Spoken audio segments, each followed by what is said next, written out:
I'm Dr. Jennifer Michaels, clinical psychologist at Marshfield Clinic Health System. Thank you for joining me today.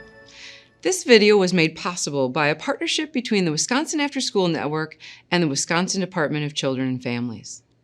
I'm here to share 3 tools that you can use as an adult to help kids open up about their feelings. When teens and adults communicate well, daily conflicts can be solved more easily, and teens are more likely to share thoughts and feelings openly.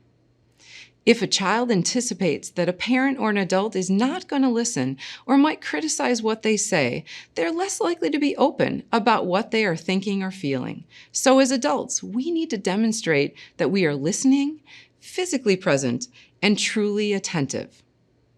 Here are 3 tools to help this happen. First, active listening. This tool is probably not a surprise when we think about how often we ask our child, "Are you listening to me?" As adults, we need to take the first step and practice what we preach.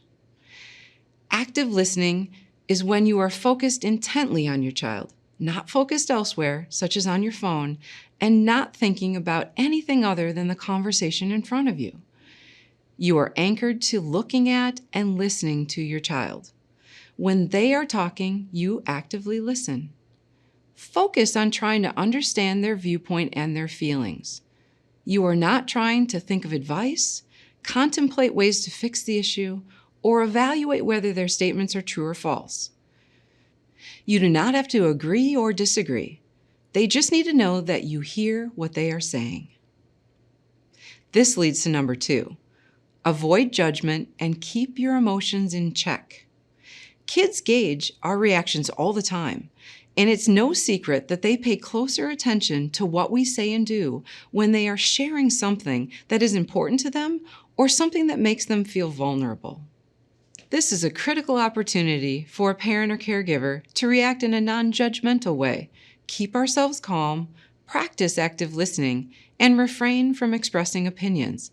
Simply listen, show respect for their experiences, and reflect back to them the words and feelings you hear. For example, you might say, "I hear how upset you were when your friend didn't include you." Or, "You really wanted to go to the party and didn't think it was fair that you had to stay home and watch your brother." When we avoid explaining away or trying to fix emotions or the problem, and instead put our energy into seeking to understand how and why they feel the way they do, we open up the safety net for future conversations. And last but not least, number 3, don't lecture or accuse. Kids and adults alike tend to shy away from or become defensive when conversations shift to lecturing, blaming, or shaming. It's important to avoid putting children in this position. No one needs to be right in the conversation. Opinions are merely owned by the person who holds them. Adopt an attitude of feeling fortunate that your child wants you to hear their feelings and opinions, and praise them for being willing to share them with you. These 3 tools help us break the silence and support children feeling comfortable sharing more openly with us as adults. Keep in mind that you have many options for communicating with your child now. Instead of relying only on verbal communication, some kids might feel more comfortable writing, texting, or typing what's on their mind. This provides kids with the opportunity to own their feelings and have control over how they communicate. Be flexible with the pathways that you use for engaging your children. Thank you for your time and attention today.